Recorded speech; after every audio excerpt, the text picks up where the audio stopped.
what if the real reason why modern day relationships are falling apart is because people are actually confusing submission, the word submission, with oppression?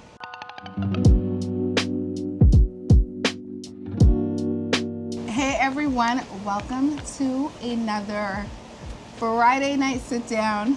We want to call it Friday night, but it's actually Saturday. So you guys will see it on Saturday night instead. And it's not nighttime, it's daytime, but you guys will see it at night. So I hope you guys had an amazing week this week. Today's topic will be about submission. So we kind of slightly hit on it in the last sit down. We kind of found that like submission was a bad word or something. I don't know. It just seemed like a lot of people had trouble with the word submission.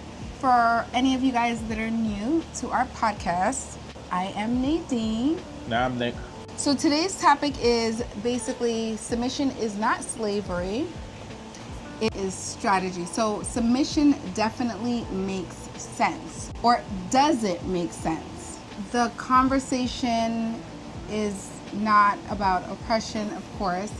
It's about the real strategy. So the real strategy is basically God's design for marriage, the way how He designed marriage for safety, to keep people safe.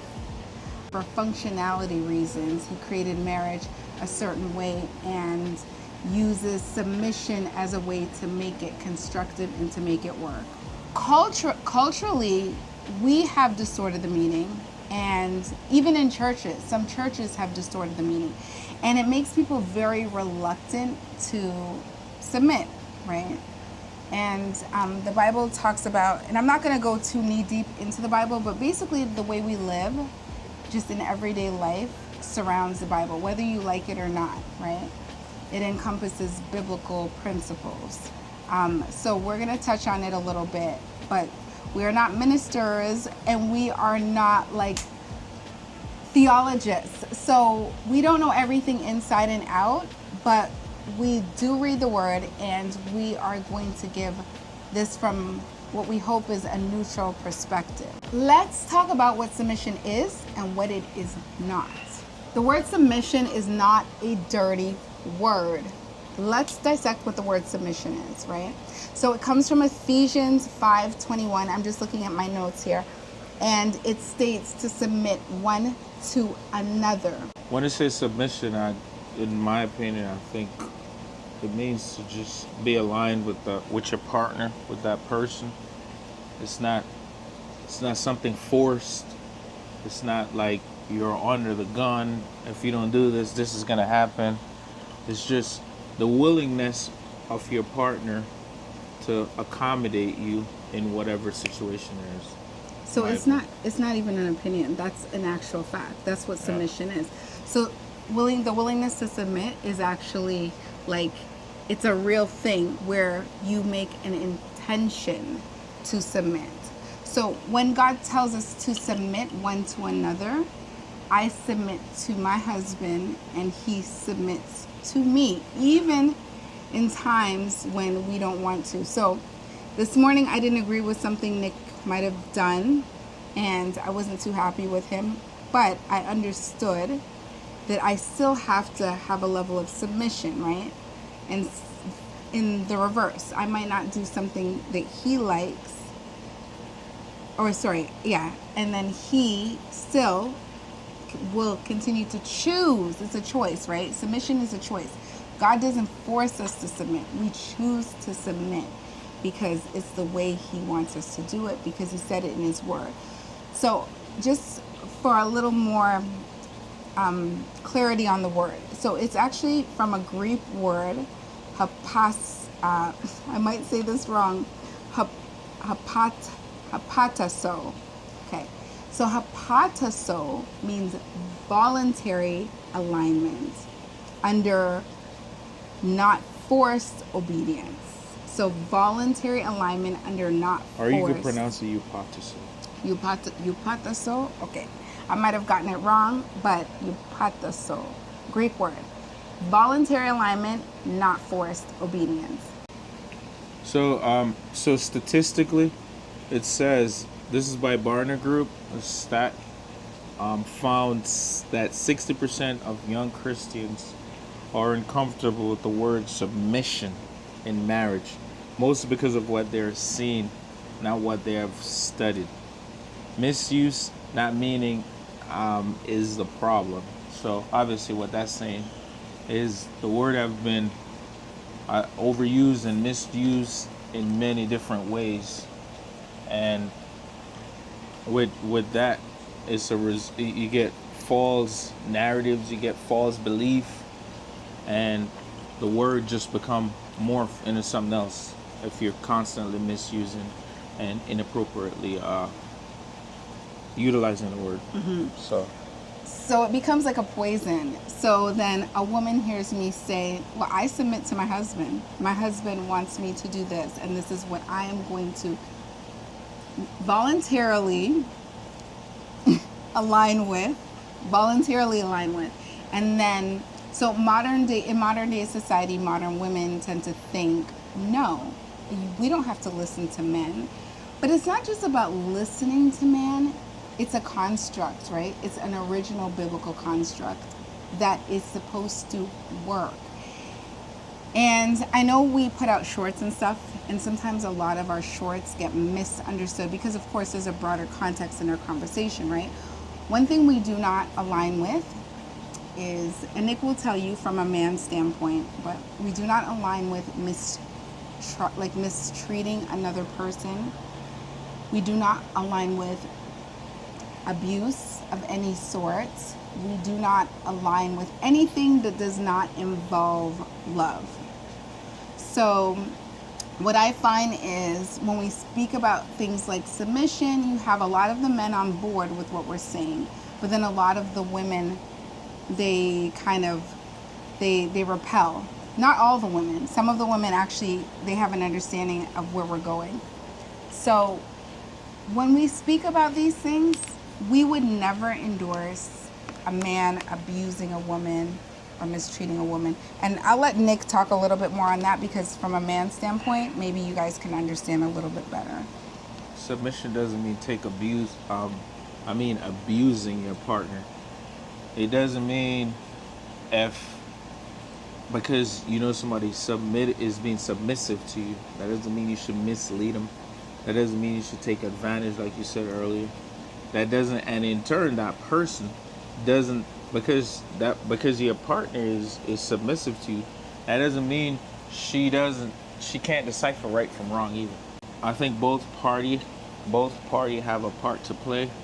So as a female, if you can be submissive and also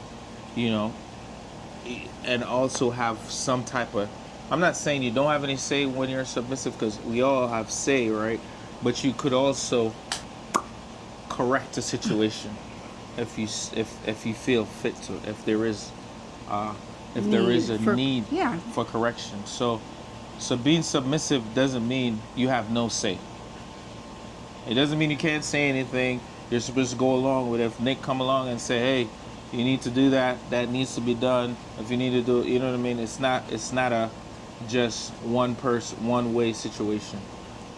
Like my wife said earlier, being submissive is just being aligned with that other person, your partner, and trying to obtain the same goal by just helping each other out. So submission is not slavery. It's not force. It's not violent. It's not committing crimes, because violence or abuse is actually a crime. So we're not doing any of that. Whether it be physical or mental, everything should be done in a loving format. Meaning that if God were to come down and speak with you, he should be happy and pleased with what you are doing. There should be no need to reprimand you for your actions. So anything that you're doing should be good, considered good in the eyes of the beholder. The master. Yeah, the master up above, the beholder. So let me give you some examples. So we'll talk about the military. We're back on the military because Mr. Military over here, he's the best person to speak on that. Okay, so does submitting to like a commander, does it make you less of a person? Like when you were in the military, you had to submit. You're like the best person to talk about submission, because from my viewpoint, a man that is not used to submitting to everything in that way comes into the military, and literally you suddenly have to submit to orders.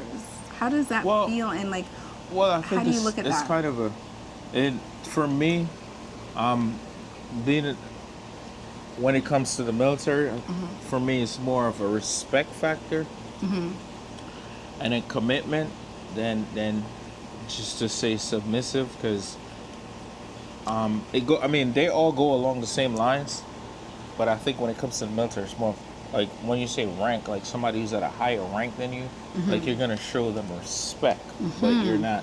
I mean, they're not doing favors for you, or you're not doing favors for them, or you're not really.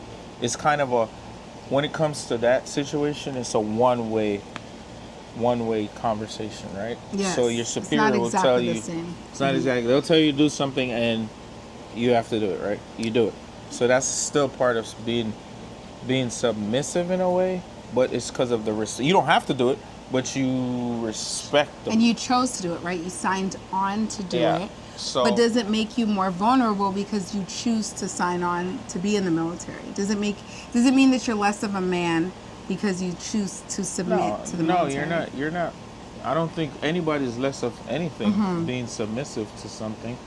I mean, as long as you're not getting taken advantage of, it's not. I don't think there's anything wrong with that. As long as you're not getting abused in that relationship or that situation, it's for the good of both, then I'm okay with it. But the military is more of a respect factor. Same thing. Submission, respect, right? Same thing in a marriage. Submission, it's a matter of respect, but you choose to respect, and you also choose to voluntarily submit. Yeah, but I mean, it's similar. So I guess what I'm trying references, to like, I mean, it's not the same because marriage. Okay, so I guess what I'm trying to say is I'm trying to give the example of submission without making it look like a bad thing. So submission is not always bad, is where I'm going with that. But does that make sense? It's never bad. It's never really a bad thing. Yeah. It's just you have bad actors, right? Yeah. Submission is never the word. That's what we're discussing. Like the word, people make the word to be a bad thing, but it's not. It's the actors that act upon the word that makes it bad. Because if you're submissive to me, I'm not abusing you, I'm not doing that. But somebody else in another relationship submit to somebody, and that actor is being bad, abusing that person. Yes. So it's not. It's the actors. That's the bad part of what making the word sound so bad and so horrible. To be submissive, right? So a lot of people, once they hear you got to be submissive, they automatically think they have no say, zero say. Whatever this guy say or whatever this female say, this is what's gonna happen, and that's not true. That's farthest from the truth. So we see it in sports, right? Nick is an avid football fan, and in every sport, what do you have? You have the players, and then you have the coaches, right? So the players have to submit to the coaches, or else they don't get to be on the team. If they don't submit, there's no team, at least not for that player. Yeah. Correct? And the reason why we have a coach on the team is so that everything can be run smoothly. So the plays can be played. I don't know football, but I have enough sports knowledge to understand that if you don't have direction, then everything becomes disorganized and chaotic. Yeah. That's why you have rules of the road. They have to be some type of guidance for whatever you're doing to be successful, I think. So it's not silencing yourself. That's not being submissive. Silencing yourself. It is not being abused. Not being allowed to communicate, to voice your opinions, to be mistreated. Yeah. None of those. Okay? I just think if properly... Absence of opinion or contribution. Yeah, I just properly executed, being submissive is not a bad thing. Not a bad thing at all. So another statistic, according to the CDC's in 2023, the Inmate Partner Violence Program reported abuse is more common in relationships where power is fought over constantly than in ones where mutual roles were respected. I'm sorry, I can't read clearly. So basically what this is saying is it's more common in relationships where power is fought over consistently than in ones where there's mutual respect in rules. So yeah, that which is understandable. Power struggle. Which there's gonna be abuse. Which is gonna be a problem because if I'm fighting for something and you're fighting, you can't be nobody's being submissive at that point. So it's gonna be an issue. You know, it's gonna be an issue. Okay. I call that a tit for tat relationship. That's what that is. And then it becomes very toxic, right? So that's where we get the toxicity from. Tit for tat. I'm just remembering a comment that was made by a commenter, and she mentioned that we should stop allowing women to be confused about what they're doing. So because we were talking about, I think we were talking about leadership or something like that. So this is not a matter of confusion. The lines and the boundaries are clear. If there's abuse, there needs to be action. Verbal or physical. There needs to be action. There is no confusion there, right? We're not encouraging a woman or a man to stay in any situation. And the thing is, we need to stop thinking about this from a woman's standpoint, because the word says submit one to another. It did not say submit woman to man, submit man to woman that's only. True. Anybody could be submissive to anybody. It doesn't. You're right. It shouldn't. Like when people are submissive, they think, oh, a woman have to. That applies to just a female. Yes. It's not true. A man naturally is a leader, so he runs the head, like he's a headship. He should be functioning like a leader appropriately and functioning as a headship of the household. And a woman comes along and she is the helpmate to that headship, right? Yeah. So just like in a very loose example, Nick works, he provides a roof over our heads, pays bills, da-da-da-da-da. And I'm not saying that this is the way how it goes, but I'm just saying as a loose example. Because in today's society, not every household can be run the same, right? Yep. So, because there's so much more financial obligation nowadays. Sorry. But like I was saying, he does his part. And my part here is I try to focus on the kids. I man the every day-to-day tasks for the household, for the kids, appointments, games. It's not to say that because I'm doing that, he cannot jump in and do anything. Obviously, you guys see in my videos, I decorate the home, right? I clean, I decorate, and I may cook. Cooking is one thing that we kind of split tasks on because of scheduling. Obviously, he's out all day, I'm home, so, I take care of certain meals. And when he's home, he may take care of some of the meals, right? So, again, right there, that is not a task just for one person in our household. We split duties according to schedule, availability, and time. So Nick is currently in school. Things that he may have had more time to do before, guess who picks up the slack and does it now? Because he does not have that availability to do so. But that is what allows our home to run with function. Now, there are things that honestly Nick does not like to do at all. And of course, there are things that I don't like to do at all. And I think that's fair, right? God definitely didn't ordain us to submit to abuse, fear, or sin, right? So that is where we have boundaries. You're going to find what works for you. Like, every relationship is going to be different. Every relationship could not be the same. Just like ours is different than everybody else's relationship.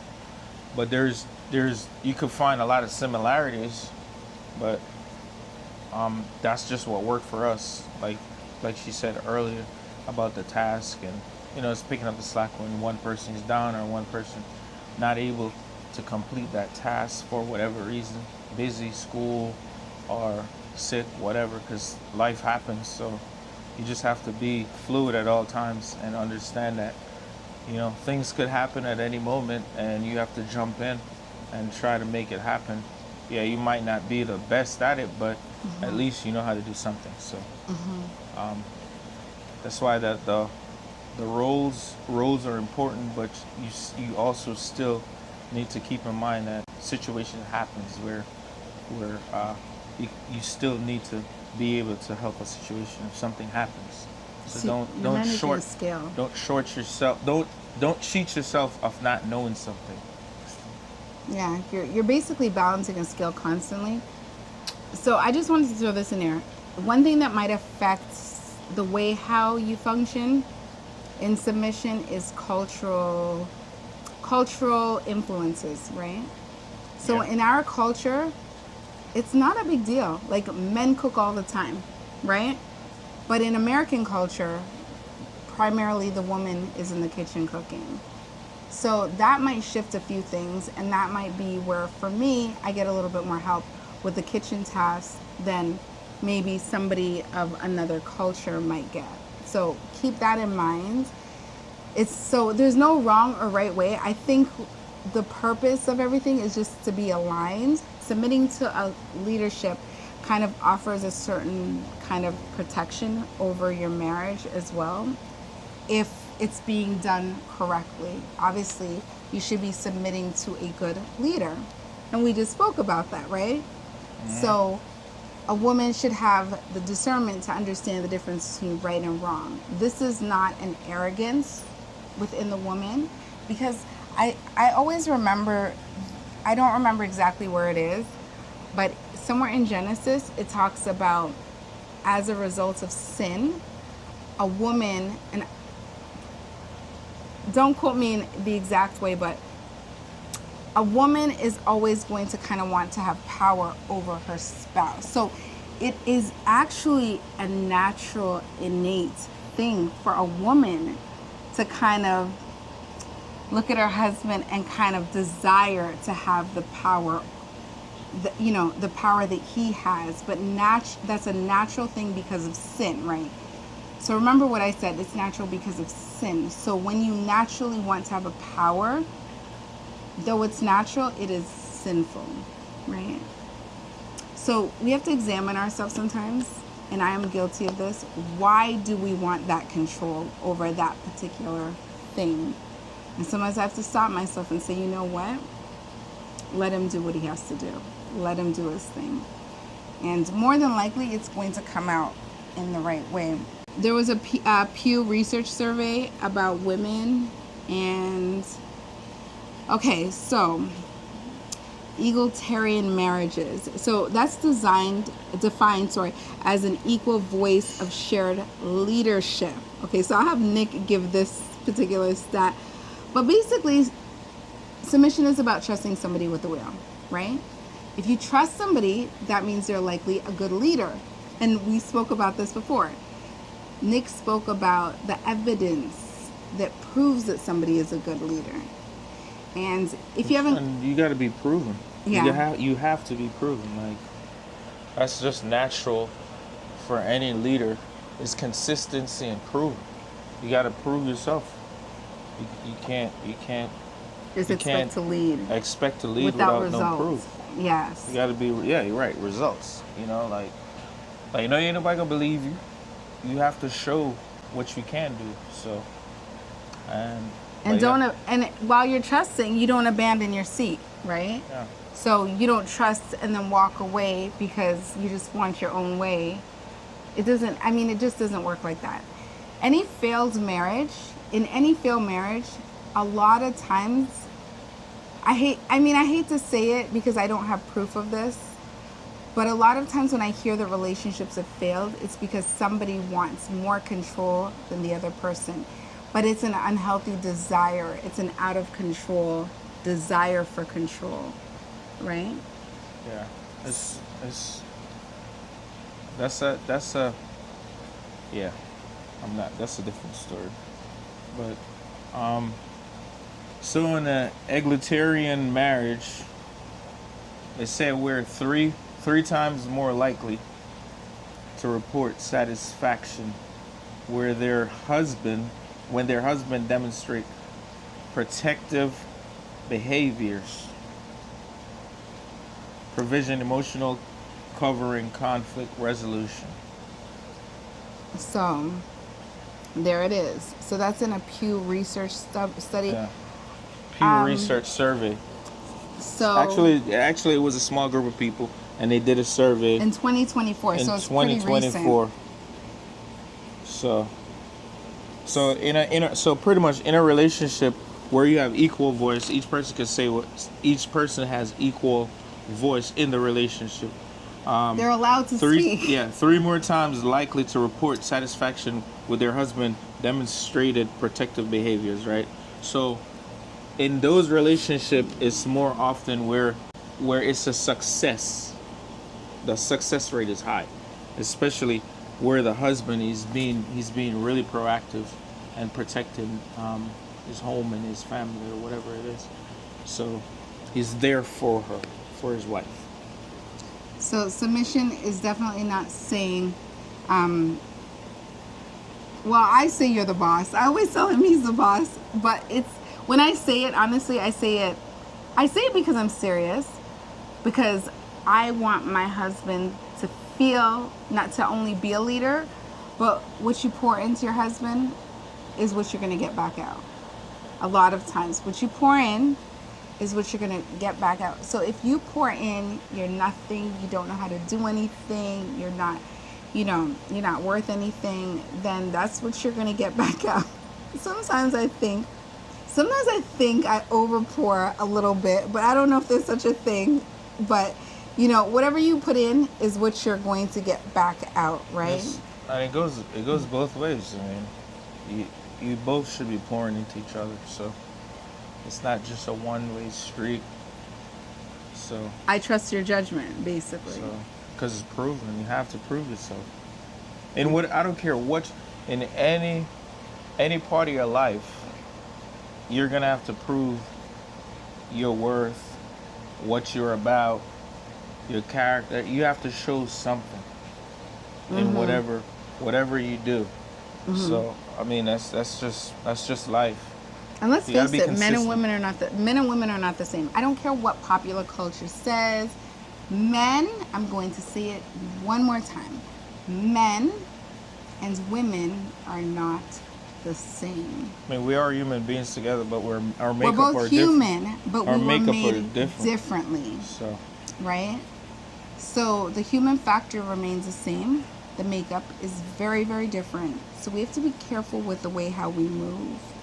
In terms of expecting a woman to do exactly the same thing as a man, or a man to do exactly all the same things as a woman. I'm not saying that there's not things that we can share, but some things are just not to be done by one or the other, and there's no solid rule or solid ground. You have to figure that out in your own marriage. There's no so there's no way there is no way that a man can do exactly what a woman can do. He can't exactly have a baby. He can't. That's can't, the obvious, but it's in the way I feel about it is the Creator made two different for a reason. People for a reason, right? So, I mean, obviously, if they could share and do the same thing, it would just there's no need. There wouldn't be any need to create another being. That's how I feel about it.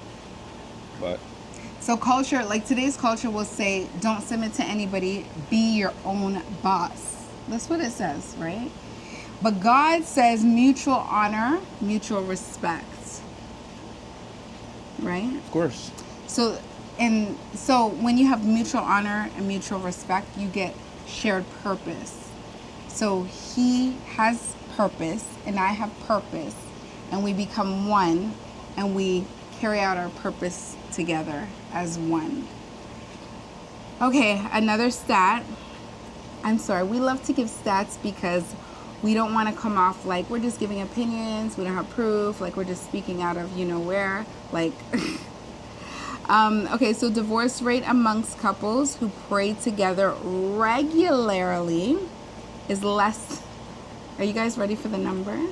Are you ready for the number? Did you hear what I said?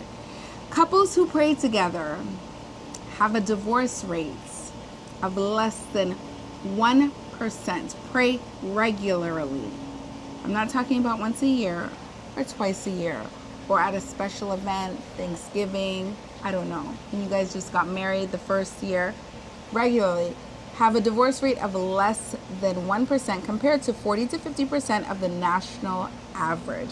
And that comes from Family Life and National Marriage, the National Marriage Project. I'm sorry, I get tongue twisted all the time. So that is less than 1%. Can you believe that? So what do you think about that? What you thinking about that? Well, I mean, That makes sense? it's obvious and it's evident that people, once you find some form of common ground through whatever battle you're going through or whatever it is, you know there's one thing that you could always agree on. I think that bodes well for both parties, because at the end of the day, if we have an argument, we could disagree about something, but there is this one thing. No matter what's going on, we're gonna agree on it, and that's praying together, right? Mm-hmm. So I mean, at the end of the day, even if you are upset at me and I'm upset at you, and we say let's pray, there's everything stops. Because you're coming into alignment. Because you come into alignment with that one thing. With God. Mm-hmm. So I could see why it's less than 1%. Mm-hmm. Because it just puts everything back into perspective. When it's in disarray, you come into it's like it's deeper than what we can see. It's like a spiritual alignment. It becomes spiritual. Of course, when everything is in disarray, that one thing will bring you back together. Spiritually good, because it could be spiritually bad. Bring you together. So, I mean, the place could be tearing down, or that person hate that person, or that person hate that person, and you said, "Come on, guys, let's pray together." That's one unity right there. One. Mm-hmm. Everybody's on one accord at that point. Mm-hmm. Mm-hmm. Mm-hmm. And then if I was mad at you, by the time I'm done praying, I forgot about being mad. So I mean, it's a healthy thing. Yeah, it brings like a calm. So culture says straight up power. It says weakness isn't submission, and it says we should have the same roles. Point blank. What does God say? Strength, trust, and it says same values. So that's what the difference is between God and culture. It's not about who's in charge. It's just about, who basically carries leadership, right? Who carries leadership and who's willing to align. That's basically what it's about, right?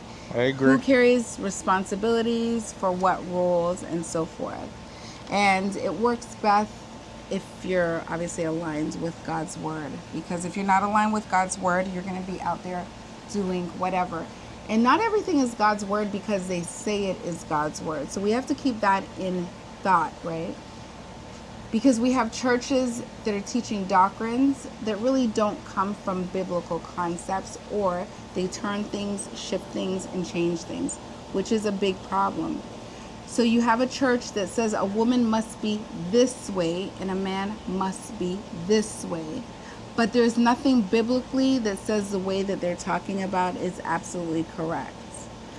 So that's just mere your religion. Opinion, right? Yeah. Religious and how you concepts. think it should be. Mm-hmm. And not what it is. Okay, so in marriages where husbands demonstrate servant leadership, wives report 79% higher trust levels and 62% fewer communication breakdowns. according to the Journal of Marriage and Family in 2022. Did you get that, babe? Yeah.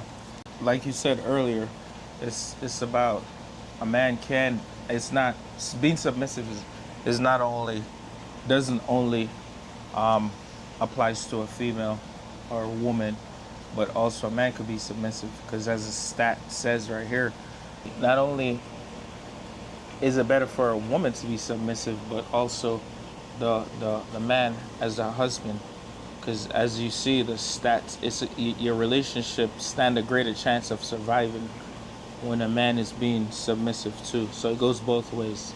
Being submissive not only applies to the female gender. Definitely. When the both of you submit to your higher power, which is God and God alone, it doesn't become like a scary situation. It definitely turns the marriage into a sacred one. Sacred one that emits value and purpose and allows you to fulfill the things that you are called to fulfill, you are called to do. So it helps to align you to be in position to do the things that you are called to do. Yeah. We're definitely not saying that our marriage is perfect in every area, but we strive to submit to one another daily so that we can be in alignment with what our Creator wants for us to be with. If you knew the submission was peace and not prison, would you rethink it? For those of you that don't agree with submission in any way, would it be something that you would rethink in your own life? Let us know in the comment section below. And of course, we have our weekly videos, which encompass vlogs, decorating, shopping, and lifestyle related topics. So if you like family, faith, and fun, please go ahead and check us out for the weekday videos that we do. And if you enjoy more topics like this surrounding marriage, relationship, things, some controversial, some not so controversial. But one thing to keep in mind, this is not about you like us or you don't like us. We're having a conversation. If you disagree, open up the dialogue in the comment section. We are more than happy to discuss it with you and learn something from you. Yeah. And I hope if during this conversation, if you guys were thinking something different about being submissive, I hope we highlighted some things that could actually change your vantage point or your angle on how you look at that. And we hope we added value. We hope we did add and we some hope we value. always add some value. Obviously, we can't change your mind, but we could just give you our perspective. And we're not trying to change anybody's mind. It's just a perspective. Give you the stats and how we feel about it. And we are always happy when you guys share your thoughts down in the comment section. So we'll be looking for them. So go right ahead, get them little fingers, type away, so we can see what you guys are thinking about and hear what you guys are saying. So until next time, guys, have a wonderful weekend, prosperous Sunday, and a better week. And we will see you guys next week with another banger. Another Friday night sit down. We will see you guys later. Bye.